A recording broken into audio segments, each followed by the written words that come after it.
नशा दौलत का नहीं, कामयाबी का रखो जिद, मोहब्बत का नहीं, मंजिल का रखो। तो हेलो दोस्तों, आप देख रहे हैं अजीत स्पीच। और जो है कि आज हम आपको बताएंगे सोशल मीडिया क्या है। दुनिया में दो तरह की सभ्यताओं का दौर शुरू हो चुका है, वर्चुअल फिजिकल सिविलाइजेशन।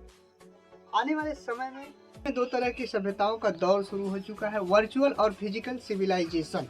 आने वाले समय में जल्द ही दुनिया की आबादी अंतर्जाली पर आधारित होगी। दरअसल अंतर्जाली एक ऐसा टेक्नोलॉजी है जिसमें कि लोगों की बात बिना रोक टोक के किसी भी तरीके से बोलने का, जिसमें वरीयता लोगों को दिया जा रहा है। और जो है कि